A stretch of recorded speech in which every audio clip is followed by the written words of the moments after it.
Right, we are live.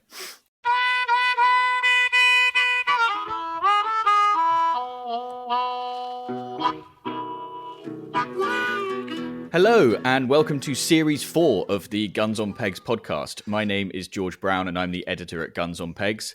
As per usual, I'm joined by Chris Horn, Managing Director of Guns on Pegs. Chris, how's it going? Quite a lot's happened since we last recorded the podcast. It has, George. Busy time of year, isn't it? Busy time of year, but we've been shooting together. I think that's probably the highlight of the last few weeks, isn't it? Well, it was very nice, but before that, I've been shooting twice. How many times have you been? Not that many, about 6 or something. A few. But yeah, we had a really nice day together. It was really interesting, actually. We were in Hereford. We can't really say the name of the estate, which is a shame. But I thought it was one of the nicest shoot days I've been on. It was one of those. I think it was really interesting. It's actually worth discussing quickly because there were two things about that shoot that I think were quite unique. Well, not unique, but they were quite different to normal shoots. First of all, you walked between drives. It was an estate that allowed you to do that, didn't it? Yeah. And I've forgotten how lovely it is to walk between drives if you can. My God, your back hurts at the end of the day, but it was really nice. Yeah, you definitely feel like you've put the yards in when you walk between drives. But yeah, that was really nice. And then the other thing that was really interesting is, and I know that there's a few places that do it, but rather than drawing pegs, we were placed on our pegs according to how much shooting the shoot captain felt you had over the course of the day. It was really good. Nice, wasn't it? Because you felt like, I suppose it's swings and roundabouts, really, and you've got to be a brave shoot captain to do it and to know that you're definitely not going to cock it up. But I think he did it brilliantly. I felt like everybody was in the action roughly the same amount. It was so funny how you get a little bit of sort of peacocking on the way to the next drive. Oh, look, sort of try and make yourself stand out. Look at me when he's sort of getting to the middle of the line. Oh, I'll obviously go here. Yeah, pick me. No, I was really out of it in the last drive. Really out of it. Yeah, I haven't seen a bird. Fired a couple of cartridges. Yeah, he was actually telling me on one of the drives how it's gone wrong in the past once or twice. But he had a day where a guest of the guy who'd taken the day, which made this even more odd, complained and literally lost his rag about being put where he was put. And he just said, that's absolutely fine. You're absolutely not coming here again. Not at all. Never. Amazing. Yeah, it's quite a nice position to be in, isn't it? A lovely shoot, though. Really good day. Yeah, absolutely my kind of a place it was. My kind of shoot. So nice. Not extreme birds, really lovely birds on some of the drives. Just a different. It was all about the feel of the shoot, though, isn't it? It's about what the atmosphere the host creates, the estate you're on, just the calmness of the day. That's what makes a day really fun. Yeah, exactly that, and a really nice crew as well for the day, which was great. But Chris, I think that's enough reminiscing. So, would you like to introduce our first guest of the series? I will. Series 4, first guest. Hey, no pressure. Right. So our guest today, we're actually when we were just discussing what we might ask our guest, we realised he is a real all-round sportsman. He was shooting campaign manager for the Countryside Alliance. He is now head of Fishpal. He has written articles on stalking for Guns on Pegs. So we've got shooting, fishing, stalking. We're going to find out what else is in there. He's a top chap, most importantly, and he's much liked by everyone in the office, which is why he is first choice for Series 4. Massive warm welcome to Sam Carlisle. Thank you very much, Chris. It's an honour to be included in such illustrious company. Good man. Yeah, it's really great to have you with us, Sam. Really good to have you with us. No, an absolute pleasure. What do you reckon? You're a real all-round sportsman then? I think that's an allusion to my portly figure, most of all, really. I've worked kind of quite hard to refine it, relentlessly pursuing good food over many years, and so I'm glad that that's been noted by everyone. That's the definition of a proper sportsman, then, your shape. Yeah, I know. I mean, if you look at those great Georgian portraits and early Victorian portraits of wonderful sportsmen, there wasn't a slight man amongst them. That's very true. Very true. And of course, with great food, how about this for a segue? With great food, you have to have great drinks. So, Sam, what's that you're drinking? George. So I have a enjoyable drink that I think brings in the kind of late autumn season when you get to the thick of sport, and it's the Damson Gin Negroni. So that's Wow. my kind of tipple for this particular time. I've been fortunate enough to grow up on a family farm in Suffolk, and there's a restaurant there which has helped me become the round sportsman that Chris alluded to earlier. And it's one of the cocktails that we started serving recently there. It goes incredibly well with game, gets you in the mood for a kind of festive night ahead, and it's pretty lovely, particularly if you've made the effort to make your own damson gin. Yeah. So, what apart from Damson Gin, I'm a bit ignorant on cocktail making. What else goes in a Negroni? It's Campari and sweet vermouth, and then typically just standard gin with a orange peel in there. But this one's it just replaces the standard gin with a damson gin. So it kind of, I think a Negroni. I mean, there's always a good reason to have a Negroni. They're absolutely delicious. But the kind of summertime standard Negroni is a good refreshing drink, and then as soon as the clocks go back, swap out the normal gin for damson gin, and you're onto a winner. And the damsons are from the farm. Yeah, the damsons are from the farm. I'm actually very lazy at picking them, but I'm kind of forced into it by my wife, who's very keen on making sure that we harvest all of the kind of natural bounty. So just the other week, I was out picking this year's crop, but this is obviously a previous vintage. Very nice. My dad, for years and years and years, kept the location of the damson tree on the farm a closely guarded secret. But this year, somehow, I managed to persuade him to tell me where it is. And it's what he hadn't said is it's not just one tree; it's about 30 yards of hedgerow where it's all self-seeded. Obviously, the birds have sat on the tree and gorged themselves and crapped away over the years, and there's just damsons all over. And obviously, damsons are a bit foxy. Some years you get none, but this year, this 30 yards of hedge was just purple with them. So I've picked a decent stash. I'm quite looking forward to making some soon. No, they're an excellent fruit, and you can do all sorts of stuff with them. But the infusion into some kind of liqueur is a pretty good way to go. Yeah, absolutely. Chris, what have you got? Not quite as cool as Sam, but similar theory actually behind it. So I've gone with the drink I've had before, which is a slow gin and tonic. But the reason I've gone with it is because I'm getting more and more addicted to these. And for the same reason Sam just mentioned, when the clocks go back, gin and tonic, lovely fresh summer drink. Chuck slow gin in it and obviously double the quantity. And I'm really getting hooked on these. But the reason I have slow gin and tonic this week, there is a reason. It's not just having the same drink again. Tim Crump, who came on our from Oakrights, who came on our awesome episode where we got very carried away building the ultimate shoot lodge. He very kindly, off the back of that, sent me a little bottle of his handmade slow gin. But it's one of those handmade slow gins where he's gone and got professional labels done for his own bottles. So it came through, and it just looks very fancy. But then on the back, look at that. On the back, it's got due to the handmade nature of this item, it's not suitable for those with allergies. Just covering his back there. But very much a handmade slow gin from Tim. So thank you very much, Tim, if you're listening. Slow gin and tonic. Brilliant. George, what have you got? Well, it wouldn't be a podcast if I wasn't drinking whiskey, would it? No. So it was my second wedding anniversary last week, and my wife. Hang on, was it last week? No, this week. And my wife very kindly gave me a nice bottle of single malt Scotch, Speyside single malt, as per usual. So yeah, I've got a nice big glass of that to keep me going through. Is it as big as the glass that we gave you at about 1 a.m. before that shoot day? Well, it wasn't so much the size of the glass as the number of glasses that was the real problem. I think there were about 4, and I felt pretty dreadful the next morning, and I hold you entirely responsible for my poor shooting. I don't know who ordered really peaty whiskies, but I'm not a fan of peaty whiskies, so it was always going to end up your way, that one. Yes, it was. Right, chaps, to business. Sam, the next segment is the segment we call Whose Bird Is It Anyway? And it's when we ask our listeners to send in their shooting quandaries, queries, and dilemmas. And for the first episode of the series, we've got a bit of a special one. Usually these come from guns, but today's comes from a sporting agent who shall remain nameless. Let's call them Cosmo.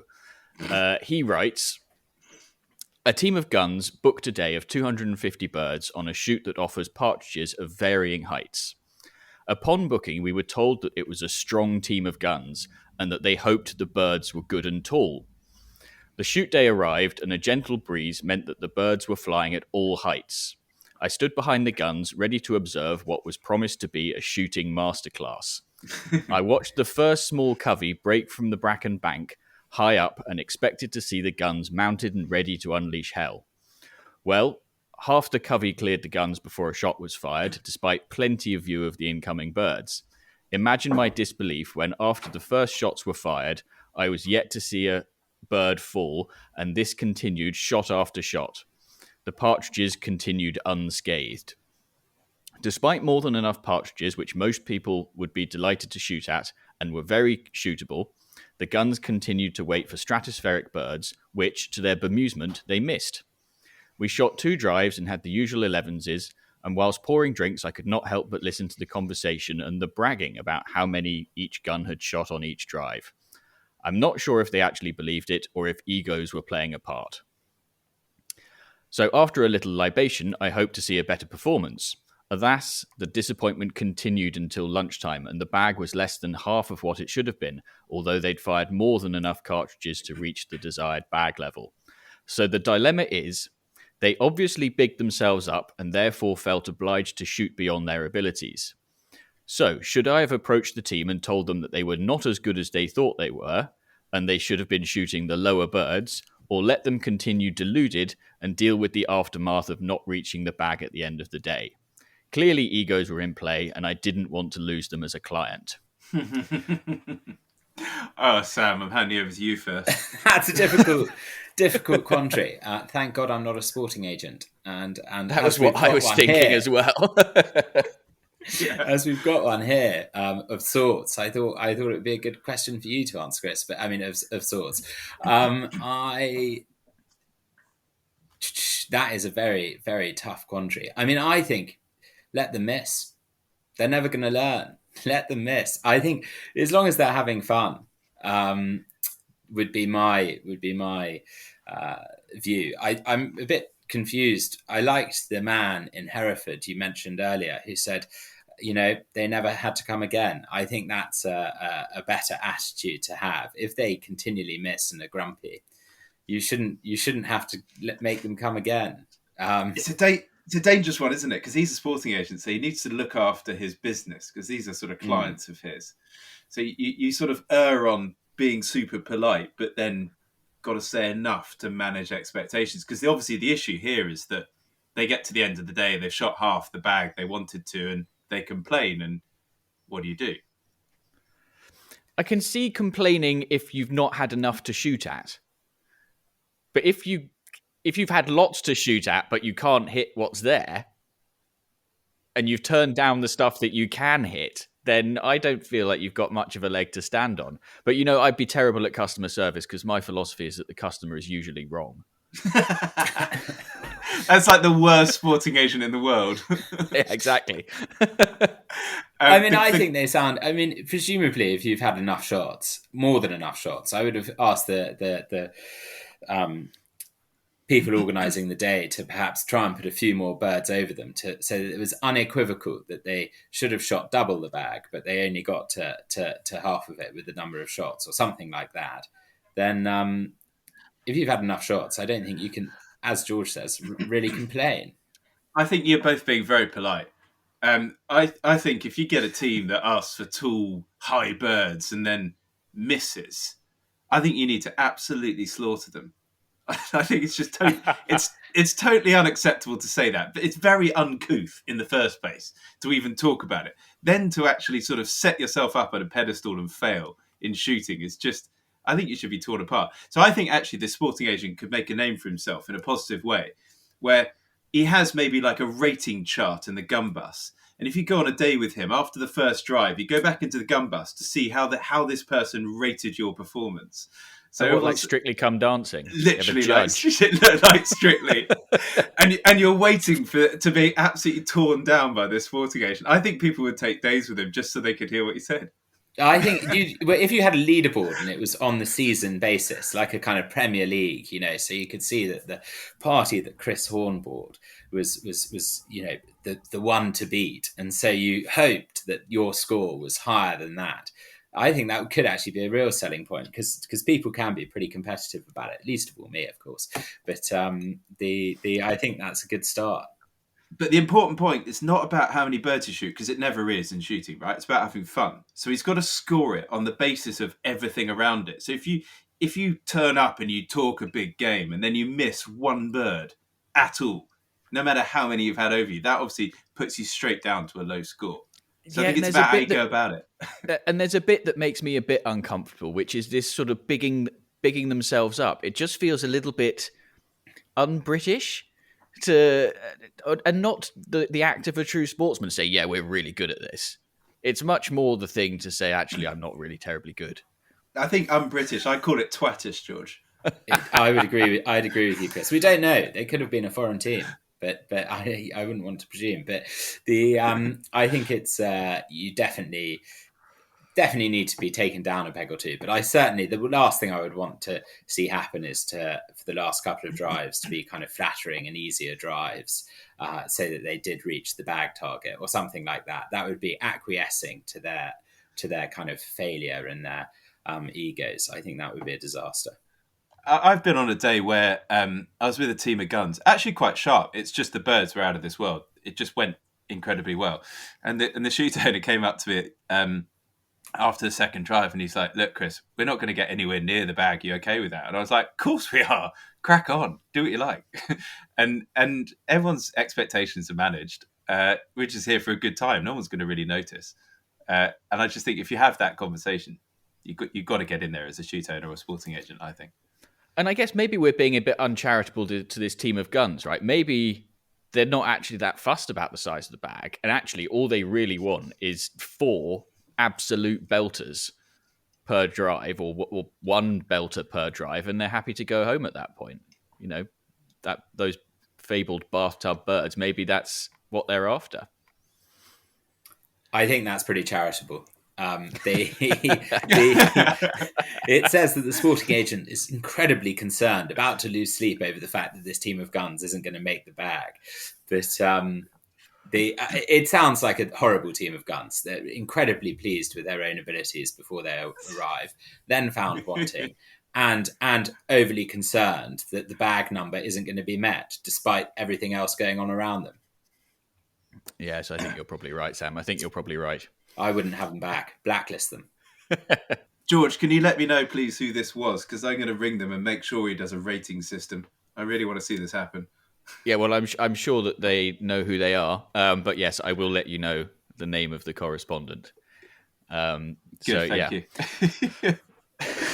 Well, that was a good one. I enjoyed that. So on a similar vein, Chris, I think we've got an unpopular opinion as well. We do indeed, George. So last time we had what I thought would be the most unpopular opinion for a while.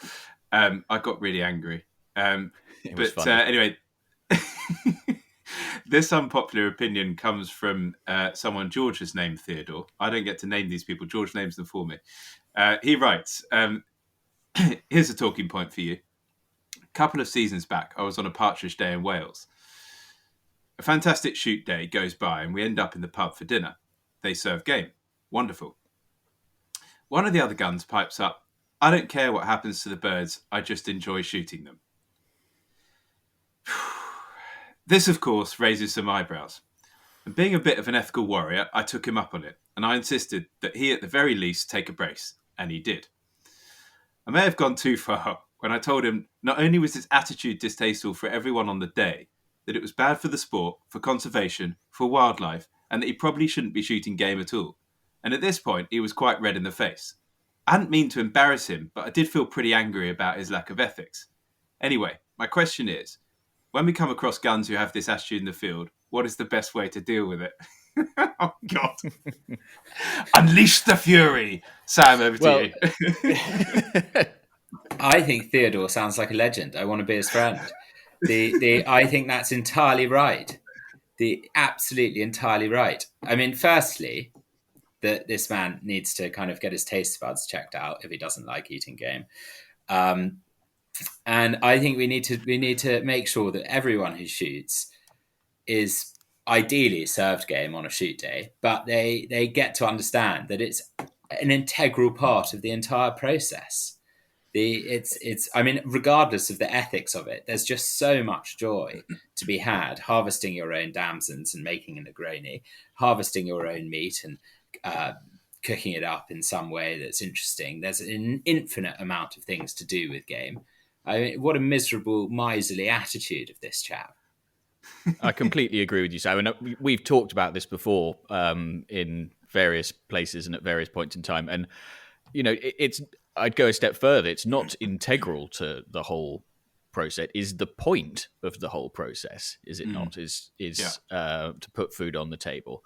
And I'm completely in agreement with Theodore that this guy shouldn't be shooting if he's not interested in taking the game home and eating it. I mean, I can understand that if you shoot a lot, you can end up with a lot of pheasant in the freezer.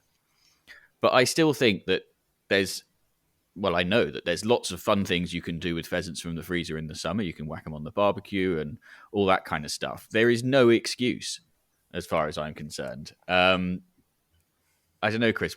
How do you deal with somebody like this? I think Theodore was right, don't you? Absolutely. The last team of guns were twattish with a small t. This guy's just a twat with a capital T. I'm not quite as eloquent as Sam. I mean, you're absolutely right. It's not integral. It is the point. I think he did very well actually to hold himself back. If someone said that to me on a shoot day, I'd lose my cool instantly. I just think, fair enough, you can think it maybe.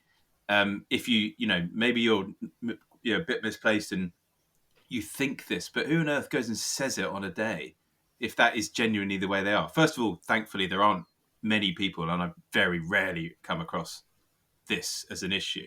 So this is definitely an unpopular opinion, but it's also a very rare one. I must point that out. But yeah, I'm surprised he actually didn't go any further, because I probably would have done. But then again, he probably got it to the right level because he's probably thinking about it, this guy now. But I mean, I've seen it before. I've seen guns leave without taking a brace home. And typically, I think it's probably because they've already got a load, or there's some logistical reason why they can't.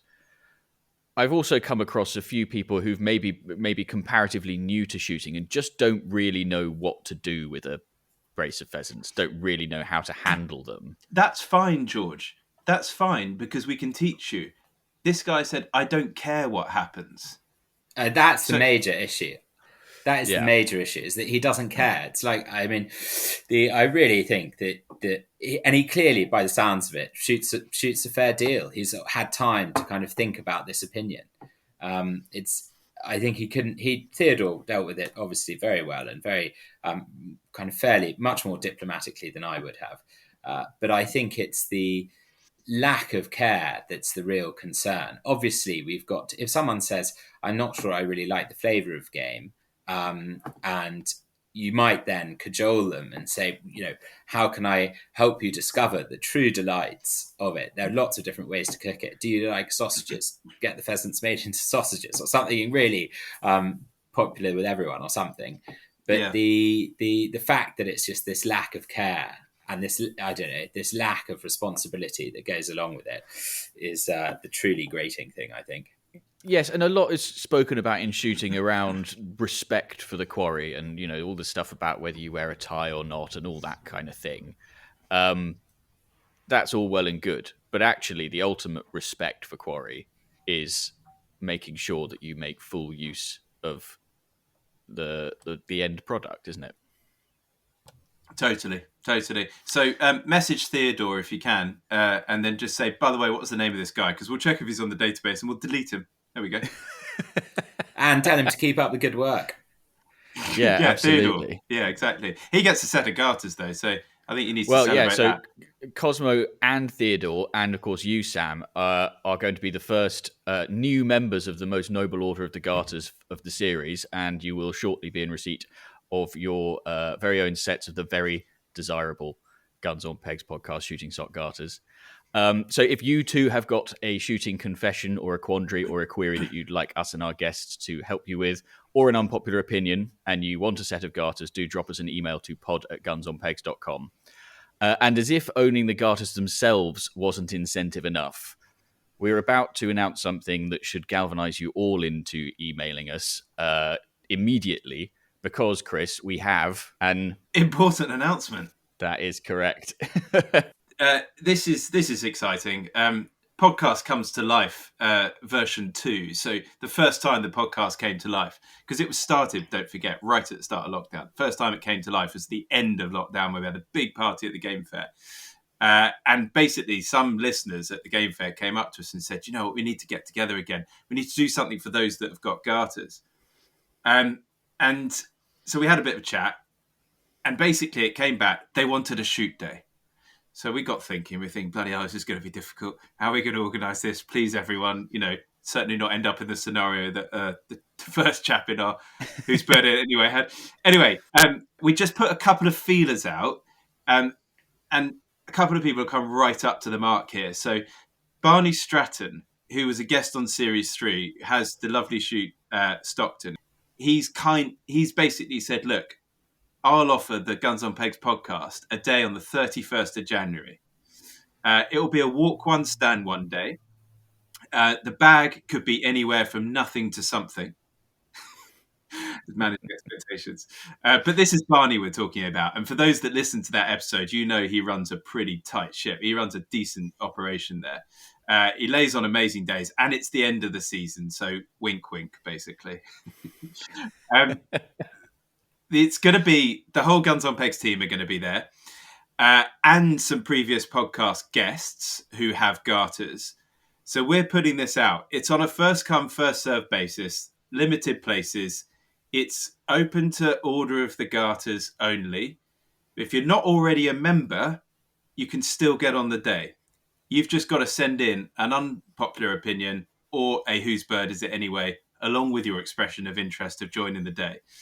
We're going to be staying overnight. For those that know and listen to a few of these, you'll know that that's one of my favourite parts of the shoot. The night before, we're going to be staying at the Lamb at Hindon. We're going to have dinner and then shooting on the 31st. We're going to have dinner and drinks. And essentially, it's priced at £350 a gun. And that includes dinner and drinks the night before. I have to just caveat that to a certain point. We don't know how thirsty this team's going to be. But anyway, and it includes... Judging by the game fair party, very thirsty. Well, yeah, absolutely. And it includes your shooting. You just got to obviously pay for your room. So it's exceptionally priced for what you're going to get. So there you go. Listeners, we're looking forward to this. How many guns have we got, George? Walk one, stand one day. Probably... Well, so I think what we've agreed with Barney is that we will stand 10... but there will obviously be 2 teams of 10. So the total team for the day will be 20 people. And I don't quite know whether the 10 who aren't shooting will be loading or whether they'll be in the beating line or what, or if it'll just be total chaos. And we're going to make this a sort of other halves, everyone welcome, proper end of season party, right? Yeah, that sounds good. Yeah. Good. Right. Well, that's what it is. Done. So I'm super excited about that. And can I just say a massive thank you to those listeners that send in these ideas and then kind of make them happen. Because without those people, we wouldn't get so carried away with some of the things that we've done in the past and will do in the future. Yeah, so we will be, over the next few episodes, we'll be firming up which of the previous guests from the podcast will be joining us on the day. How are we going to organise that, Chris? What are we going to do? Take bids from them or what? How's that going to work?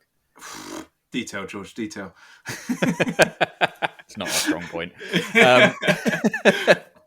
Great. Yeah, we'll let you know. Obviously, it's going to be a great lineup, and that's the most important thing. And 31st of January, what a day to shoot! Yeah, definitely a fantastic way to round off the season. I'm so excited about it. It's going to be great fun, I think. Right then, so Sam,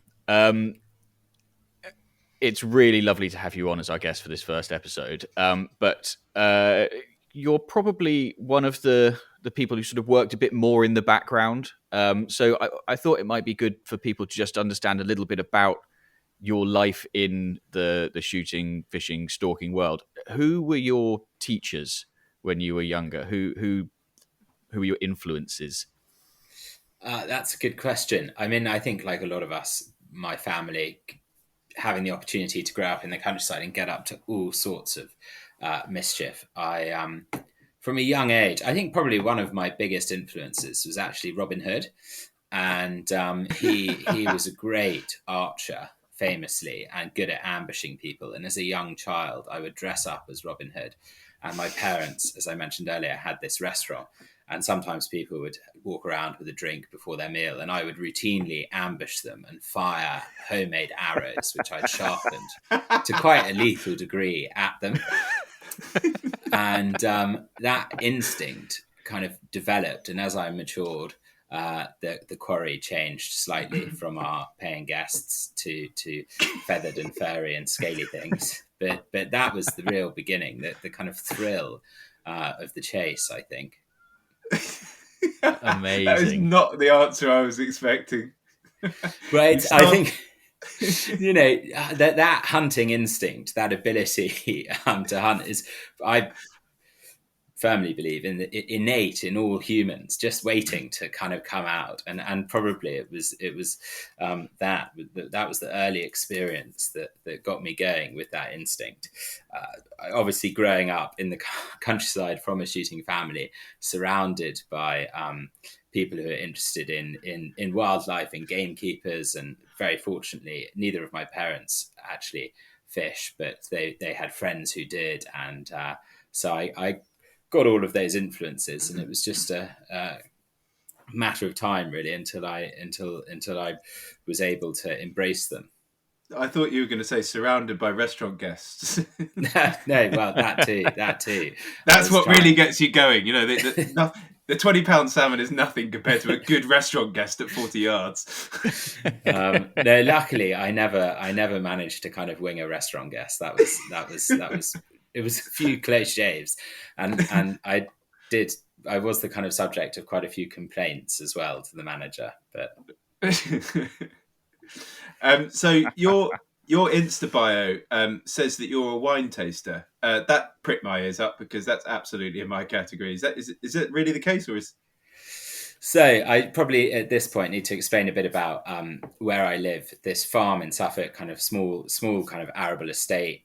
My mother is a slightly mad woman, originally from Mississippi, and she arrived into this classic English setting and decided over 30 years ago that she wanted to plant a vineyard. She was interested in food and wine. My father was quite the opposite. And but he thought the early days of marriage, much like George, actually hadn't even celebrated his second anniversary at that stage. Early days of marriage, better go along with it. And so they took over this patch, about 8 or 9 acres, and planted some vines. And then because it was all rather slapdash, about 3 years later, they had 15 or 16,000 bottles and no outlets. They thought we'd better start a restaurant to try and sell them, and it kind of grew like that. And now it's a kind of fully fledged business. It has survived the kind of bow and arrow wielding guardsman stage, and is now slightly more welcoming to people who want to come and eat and drink there. What's the wine like? So it's pretty good. I mean, you're living, Chris, in a key part of the English wine world, south of London, and where we are in East Anglia is probably the other major region, principally because there's a kind of, the chalk is very close to the surface, and vines like chalky to put their roots into chalk, and they're pretty good. It's all quite refreshing white wine, still white wines, and sparkling wine. So they work in cooler climates, but it's pretty delicious. I like drinking it anyway. And your quality control, basically. Yeah, I do a bit of that. It's an essential part of the job, really. At least once a day to do a bit of quality control. And another string to your bow. You've been on TV recently, haven't you? I think I saw that. Oh gosh, yes, I that's rather embarrassing. Yeah, I got on TV with a few people who actually really loved their wine.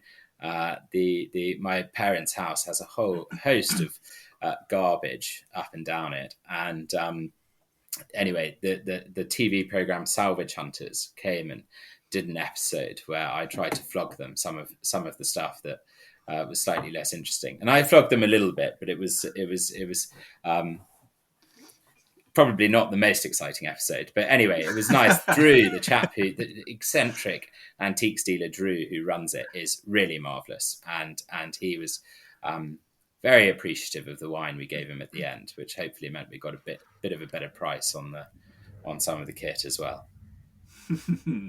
So, okay, I mean, that sounds like a lot of fun, but you have recently started as head of Fishpal, and actually this summer you and I bumped into one another at the House of Brewer en route to our respective weeks of salmon fishing. But Chris was saying to me the other day that he just doesn't get salmon fishing. So can you just explain to him, because I have failed, why he's wrong? Oh, dear. Well, I can tell you, Chris, unequivocally, that salmon fishing is the finest of sport. I think that for much of the same reason you like shooting, it can be quite social. It takes you to incredible places, and it requires skill and practice to do effectively.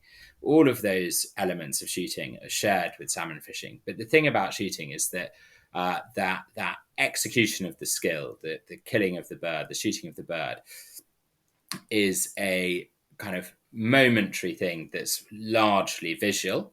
And you have all of that in salmon fishing, except for then you also have that hugely tactile experience of battling one.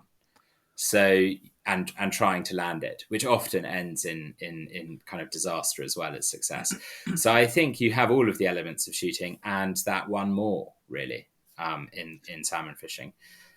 It's also, I mean, just the ecosystem and the majesty. I'm a great one.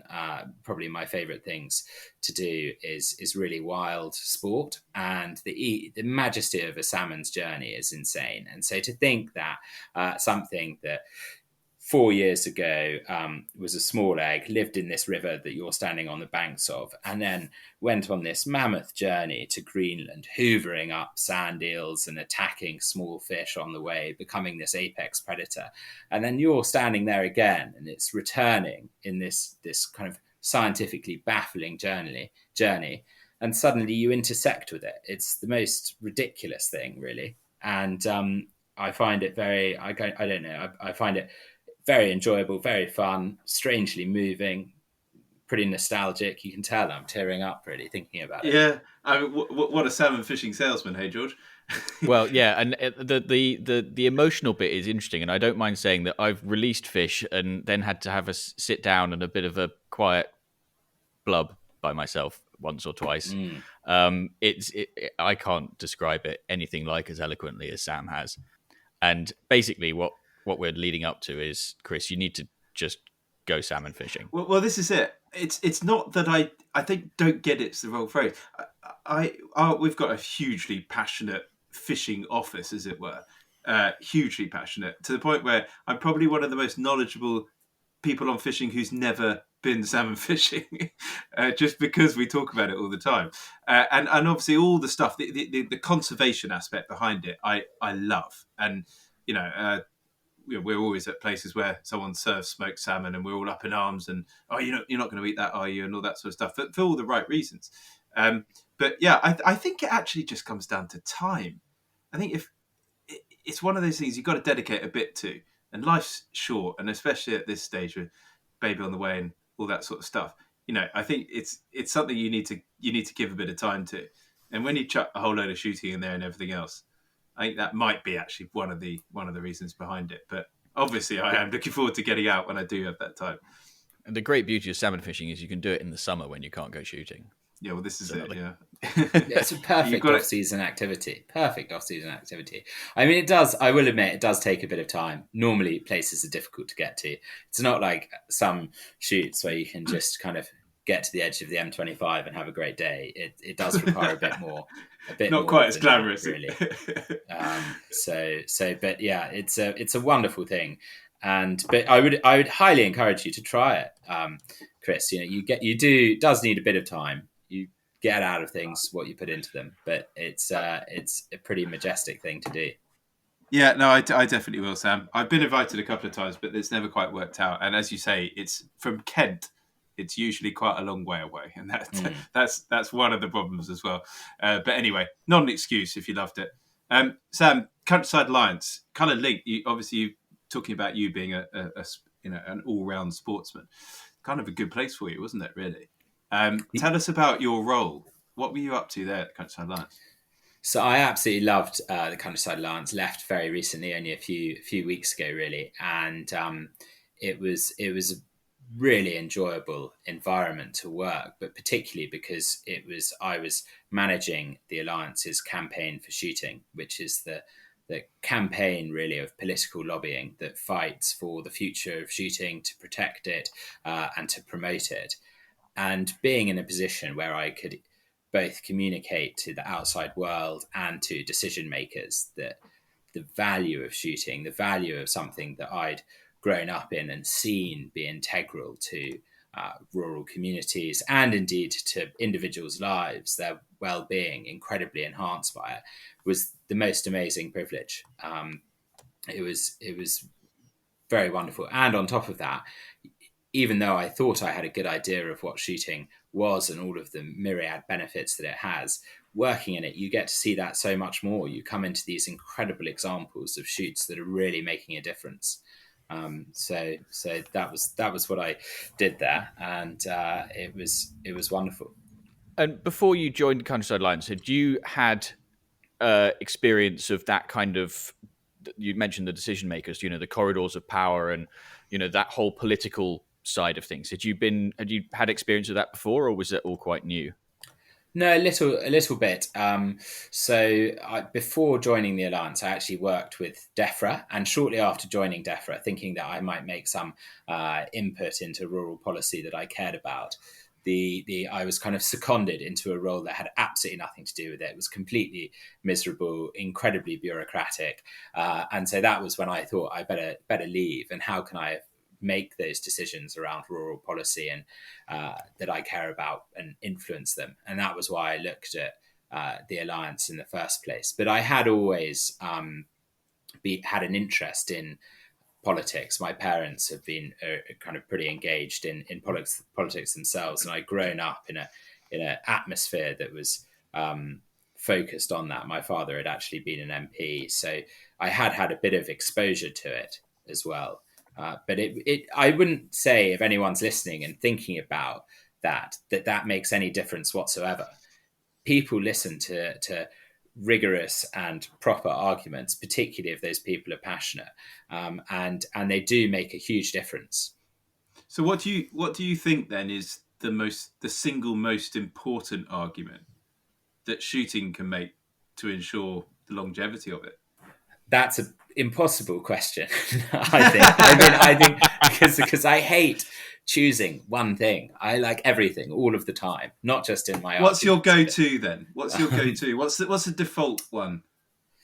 So I think it has to be where I've seen the most impact and change in people's lives is the sense of both the community and the conservation. And it's impossible to split those because the community, obviously, you have employment, and there are all sorts of examples where post offices and schools, not just pubs and hotels, but kind of critical elements of the community are kept open by the employment that's provided by shooting. But also all of the people who then live in that community, if it's somewhere that's biodiverse and interesting, they have a much higher sense of well-being. We know that from numerous studies about how people interact with nature. So I think that twin argument of community and conservation is the thing that, to my mind, is so important about shooting, and why we must always kind of fight to make sure it's maintained and secure. But I would also go back to that terrible man who was shooting with Theodore earlier in the program. as George said, the food part of it is very much a point of shooting. It's the beginning point. We hunted initially as humans for food. And so you can't strip that out of it either. It's impossible to get one kind of silver bullet that answers it all. And when you talk about conservation, presumably you're talking about net positive impact. Absolutely, yeah. I strongly believe that you shouldn't operate a shoot if it's not benefiting the environment more than if it weren't there. So Okay. A shoot needs to be a positive impact on the environment around it. And it's not difficult to achieve that, is it? No, absolutely not. Particularly when you look at somewhere like here in Suffolk, the purpose or so much of the conservation that I see around East Anglia is related to shooting. It's related to cover crops and predator control and woodland management that enables game to thrive in that setting and be driven in that setting as well. I wouldn't want to say that it could be done just with walked up shooting, for example. Woodland management, we know, for driven shooting in particular, benefits the ecology of those woods because it's wider rides, more light, more heterogeneity amongst the size of cover within a woodland. So that's the all of those things are as a direct result of shooting. And I think it's worth pointing, one of my favorite statistics that I mean, I'm not a big one for statistics all of the time, but 28% of the woodland in this entire country was planted for shooting. So, people need to think about that when they say that land use can be repurposed. Yeah, exactly. Absolutely. And Sam, one of the interesting aspects of what you might term the politics of shooting is, I think there's an assumption that there's a kind of a divide straight down the middle of Parliament, that those on the right broadly support shooting and those on the left broadly oppose shooting. In your experience, is that accurate? No, I mean, I said earlier that people listen to arguments that are rigorous and kind of well researched. That is, of course, only partly true. People do make decisions based on emotion and gut feeling and sentiment all of the time. So it is frustrating when you present peer-reviewed research to someone and they don't listen to it. That's really, really annoying and unfathomable when you're presenting facts and you also believe it emotionally to be true. But I think it's definitely not as straight down the line as you say. A really great example of this was there was a debate in Westminster Hall that was in response to a petition by our friends at Wild Justice, and the debate was titled "Ban Driven Grouse Shooting, Willful Blindness is no longer an option." And one of the people who spoke most persuasively was Westminster MP from the Scottish National Party for the Angus Glens, a chap called Dave Dugan. And he spoke in support of driven grouse shooting because he had seen his constituents and the communities that were otherwise pretty isolated and remote supported and in a sense, all of the prosperity really of those glens came from grouse shooting. And I think most people would quite rightly associate the SNP with being fairly ambivalent at best towards country sports. So that's a clear example of someone who's listened to the arguments. That's fascinating. Yeah, really interesting. And I think it's one of those things that are seen as true but aren't quite as true as people suppose. No, it's not. And I mean, it's not a huge forum, this, for kind of preaching at people, really. But I think the one thing that we saw that really made a difference, and if you're listening and you have a MP who you think is fairly anti-shooting, a thing that has made a huge difference is actually not just writing letters or signing petitions, although they do help, but go and see your MP and turn up at one of their surgeries and suggest to them that shooting has a value, and you're the proof. You've seen firsthand in their constituency the jobs that are provided, the communities that are brought together, the wildlife that is thriving. All of those personal contacts that you can have with an MP really makes them sit up and think. and if at the same time as playing those kind of emotionally resonant cards, you can say, oh, and by the way, here's some peer reviewed research. So much the better. Very, very good advice. My concern is that all got a bit serious. Yeah, it did. It did. I know it did. I'm sorry. Have a swig. Have a swig of the Negroni and the whiskey. So I've got a different sort of question for you. As we've already mentioned, you're an all-rounder. You write and talk about shooting, fishing, stalking, and loads of other things. I read a great article by you about crayfish. But what I want you to do is to rank these opportunities in the order in which you'd be most excited to do them. So you've got a choice between stalking muntjac in Hampshire, shooting grey partridges in Norfolk, or salmon fishing on the Wye. Which of those is number one? They're all quite niche, aren't they? Yeah, I went super niche. Definitely shooting grey partridges in Norfolk. It's the rarest thing of all of those. So I'd have that. I'd have that at the top. I like all of them because they're all wild and they're all unusual. The nicher, the better. Definitely partridges in Norfolk would be the one. And then assuming the water was good and there were fish in the river, I've never had a fish out of the Wye, although I've tried plenty of times. And so I probably spent 2 weeks of my life at least on the River Wye flogging away. So I'd do that. And I love stalking muntjac. They're the most exceptional quarry and the most delicious. Once upon a time, I got all of the a cut of meat from all of the 6 species of deer that live wild in the UK and cooked them all and ate them all at the same time to do a taste test, and muntjac was the best. But I've had the opportunity to do that a bit before, so I would definitely put that as exciting, but less so than the other two. I love how you've done all this stuff. I didn't want to get it serious again, but I just must ask something that's a bit topical recently based on the news. Because you're such a keen conservationist, the whole water company situation at the moment, talking about rivers as you were a second ago, what's your take on this and the vote in Parliament on that? Do you have something that you could share? I mean, I think I share the view of pretty much every angler in the country that something absolutely needs to be done to address the worst water quality in Europe. I mean, it's a farce that water companies are able to get away with this, that their executives have paid so much money. And the reason that the House of Commons is given for not adopting this legislation is because it's so expensive. I also think that the way in which we protect the environment is by engaging young people in it through things like wild swimming.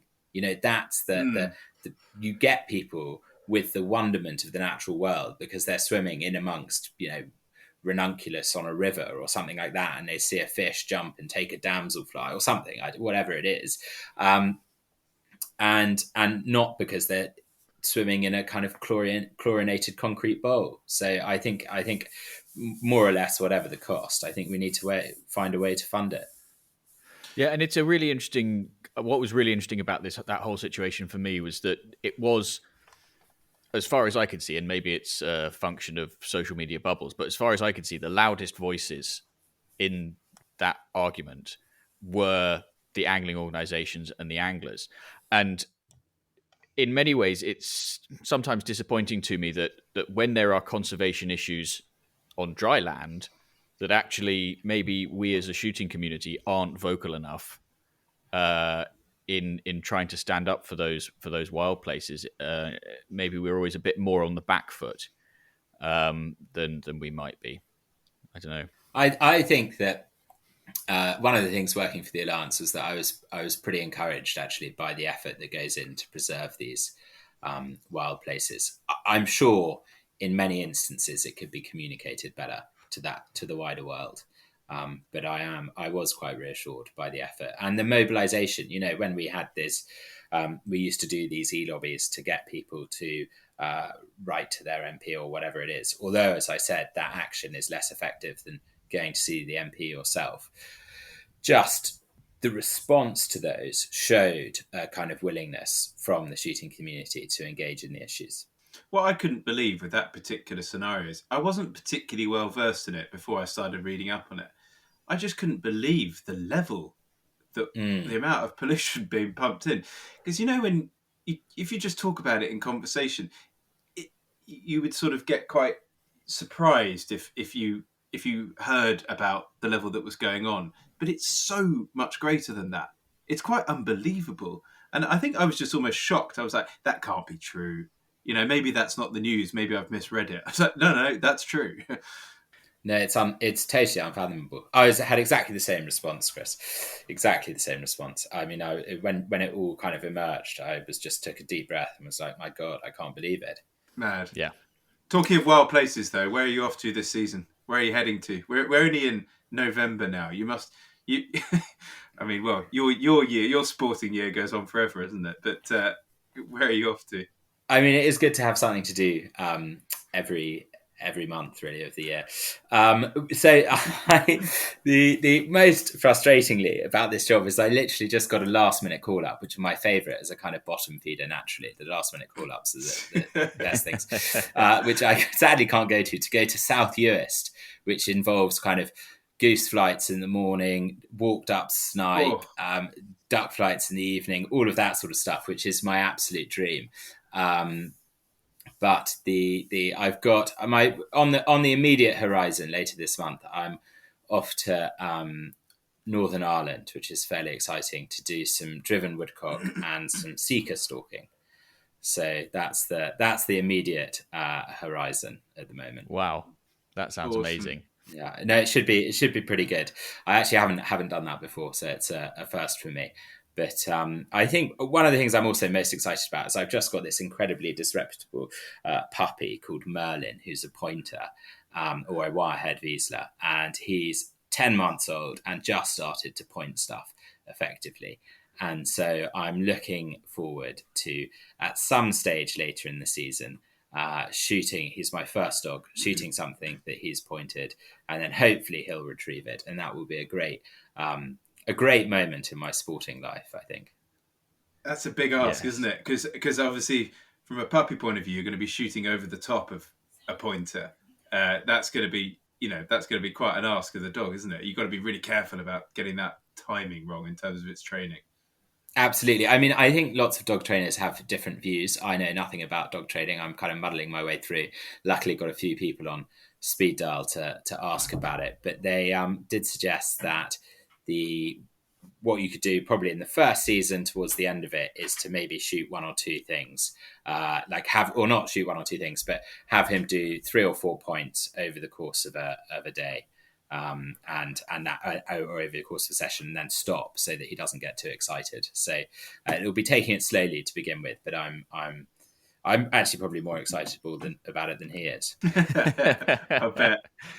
I mean, I think there's always there's that cliche of the dog seeing you come downstairs in your breeks and going bananas because they know what's about to happen. But I always reckon it's probably just that the gun in question is better at hiding their excitement, and that the gun is really the most excited. Yeah, I think we're both equally excited. I mean, he actually is not so excited so far because he doesn't know it, but I can tell that he's going to be unbelievably excited. So Sam, when we finish off these pods, we talk about desert island shooting, but I think we need to elongate this feature very slightly with you, and we need to talk about desert island shooting, desert island fishing, and desert island stalking. Okay, I want 3. One last day. So money's no object. One last day. Where would it be, and who would you have with you? And I'd start with the fishing, then the stalking, and then the shooting. Well, when I've listened to this podcast once or twice before. In fact, as it was entirely compulsory listening for my previous job at the Countryside Alliance, and it will continue to be on my listening list going forward. I'd actually thought that the day would have all of those elements in it anyway. So it wasn't. You were going to go after McNabb or something. Well, I think I pretty much was. But one of the things at home we shoot a few times a year, and I like a day to be kind of busy and full of sport. So typically at home we would have people. Oh, look, Merlin's just arrived to interrupt the show. Typically we would have people in a high seat before dawn, hoping that they might get a roe or a muntjac. Then we would shoot during the day and finish with a duck flight. So I like that kind of principle of seeing sunrise and seeing sunset and having sport filling all of those hours, obviously with a good bit of food and drink in between as well. But I think if I was to kind of take that and put it into my last ever day, I don't like spending that much time moving around and going into vehicles too. So I also liked your man in Hereford walking between drives. We do that a bit here, and I had, thought maybe I could get shoot somewhere and then get a private jet to Russia to fish or something. But I axed that as actually being quite stressful and a waste of time. So probably I would go to... I like the reason, though. It's absolutely nothing to do with cost. It's just pure stress and time. That was on top of my agenda. I didn't want to go to Russia. You could be pursuing sport, not in a plane somewhere. And so I think there are a few estates where you could do this in Aberdeenshire or in Angus Glens. And I would be up somewhere in probably October, something like that, and I would be on the hill at sunrise around roaring red stags in the rut, hearing their roars echo around the glen. And so I would actually like to do that alone, not with anyone else. I like the challenge of a stalker saying, here's a map, go and see what you can do, and being left to it and working it out. So I would do that and return, hopefully successful, for breakfast. And then I would have a team, like surely all of your guests, with my closest friends who also really get it and enjoy sport and realize how special it might be to be at this place. Hopefully a few of my friends have been elsewhere as well and had success stalking. And we'd shoot October driven grouse, packed heavily up in probably one of the higher moors in Aberdeenshire.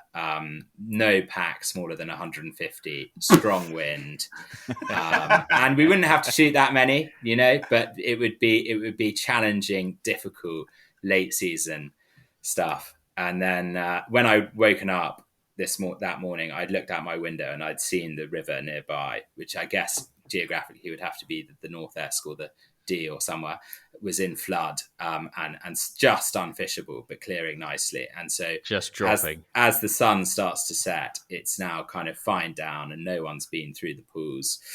And I'm probably skating a sunray shadow quite fast across a tail out glide, and there are fish leaping everywhere, trying to chase it, but perhaps not quite committing. Anyway, and then I get one of those things that's sadly increasingly rare, a fresh silver autumn run salmon. So that would be my kind of ultimate McNab and day. It's awesome. I love it, Sam. And it's the first time anyone's made on their desert island shooting actually dictated that their fish will be leaping and their pack of grouse will be in no less than 150. I think that's... if it's your last day sport, you better be. You could decide. You better get what you want. Yeah, I mean, I think of all the desert island shootings to date, I reckon that's probably up there with my favourites. I'm not a stalker, as people who've been listening will know, but it's something I'm keen to get into. But just that just sounds epic. Just sounds so fun, so much fun. It would be a pretty memorable day, I think. Yeah, indeed. Well, Sam, thank you ever so much for joining us. I know you're very busy. You've been traveling a lot in the last few days, so it's great that you're able to join us. And it's exciting to be back on the air, isn't it, Chris? Indeed. It's been great fun. I can't think of anybody I'd rather have had on for the first episode of the series. So, yeah, brilliant having you on, Sam. Thanks. Well, thank you for having me. Very, very much a privilege. Thank you. Thank you, Sam. Right, so before we go, as per usual, there is one final reminder that you can get your hands on a pair of the very exclusive Guns on Pegs podcast shooting sock garters by sending us your shooting dilemmas for us to resolve, or by getting in touch to let us know where you've been listening, or by sending us your unpopular opinions. Just send us an email to pod@gunsonpegs.com. If you already have your garters and you would like to come to our Order of the Garter shoot day at Stockton in Wiltshire on the 31st of January next year, drop us an email, again, pod@gunsonpegs.com. And if you are in the first, however many it is, I can't quite remember, then we will look forward to seeing you there. we will be back in an unspecified number of weeks, depending on at what point Chris's new arrival deigns to turn up. But until then, thanks very much for listening, and goodbye.